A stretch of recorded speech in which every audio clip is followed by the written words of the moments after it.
also a second tiny standalone camera called the Google Clips. I don't blame you for forgetting.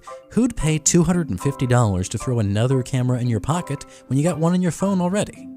Me, that's who, because I've got a 1-year-old daughter and a cute dog, and I hate missing awesome moments because it takes too long to pull out my phone. With the Google Clips, you just set it down, turn it on, leave it alone, and Google's always watching robot will snap 7-second animated photos for you. It keeps watching for hours until it sees something interesting to shoot.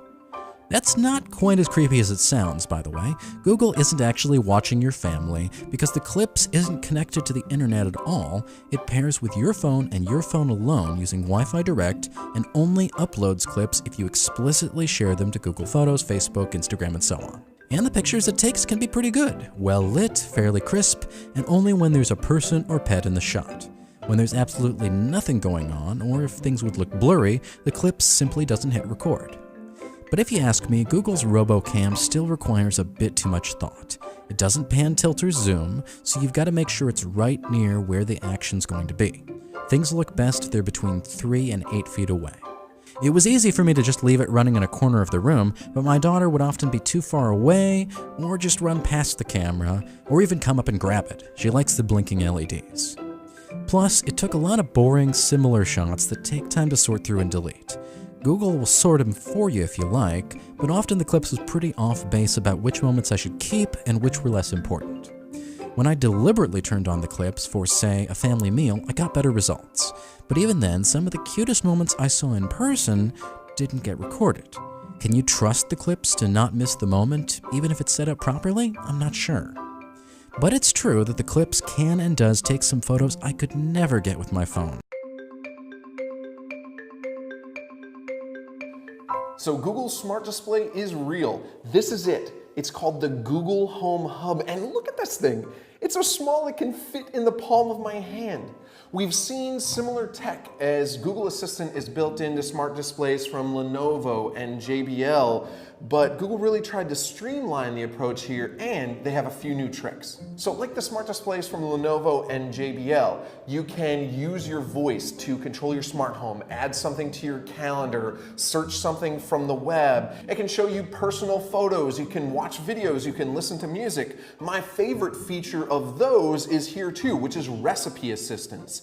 Ask for help cooking, say, chicken tikka masala, and you can go through the ingredients one by one. You can go through the steps one by one, and Google will save your place if you want to multitask. Google Assistant is built in here, the same assistant you get on your Google Home, and it works really well on smart displays. Google uses the screen to show you more info about the weather, about local restaurants, and so you get an assistant that interacts with you visually as well. So the new stuff. First of all, there's no camera on this thing. You can make video calls, but they'd be one-way video calls. The reason for that is Google wants you to be able to put this on your nightstand and in places in your home where you might not want a camera. Instead, this little guy is an RGB light sensor. What that allows it to do is if you're looking at videos or you're on an ambient screen with a clock and the light in your room changes, the screen will adapt so it's not blaring at you. They said they wanted to do away with the billboard effect. Google's also debuting live albums, which helps the assistant sort through your pictures by place or by person. So if you take new pictures of your kids and you want that album showing on your smart display, it'll automatically. If you want a smart speaker with more power, this is the Google Home Max. Functionally, it's just like the original Google Home, only this one has a big freaking speaker on it. Look at this thing. When you want to get something done, it has Google Assistant built in. So you can use a voice command to make a phone call to your long-lost relative. You can settle a debate with friends by searching the web. You can even turn off the lights if you really don't feel like getting up. When you're ready to play, the Max has you covered there too. It's built specifically for audiophiles, and good news, it's the best sounding smart speaker out there, even better than our previous favorite, the Sonos One. However, here comes the other shoe. The Google Home Max is a hefty $400. So do we recommend it? That's tricky. As far as those smarts are concerned, you can get the same always listening Google Assistant with all of the same capabilities in the $130 original Google Home or the $50 Google Home Mini. The Sonos One is only $200, and it has Amazon's Assistant Alexa built in with Google Assistant on the way. So if you primarily want always listening smarts and just use the speaker for background music, you don't need to spend up for the Max. If you're more demanding in your music needs, the Max has you covered with lots of specs aimed to please audiophiles. It'll automatically adapt its sound based on what room it's in. You can use the app to fine-tune the bass or the treble of your music. It'll act as a stereo or mono speaker depending on whether it's horizontal or you flip it vertical, and you can pair it with another Max speaker for true stereo sound. It also kept up with similarly priced tabletop speakers from Sonos and Bose. We like the Max's sound better than the Bose SoundTouch 30.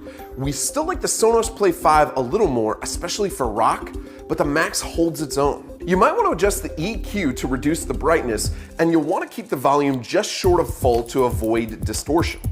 I also found the touch controls on the top a little insensitive, but these are nitpicks. The biggest problem for the Max is that it gets caught in the middle. It definitely can't keep up with a full stereo system. Even playing two Max speakers in stereo doesn't add much depth. It's not balanced right. And it's too expensive if you just want smarts. But thanks to Google Assistant, the Max has features that the similarly priced Sonos and Bose speakers can't match. And it's good enough to fill a room with excellent sound. So if you want a smart speaker that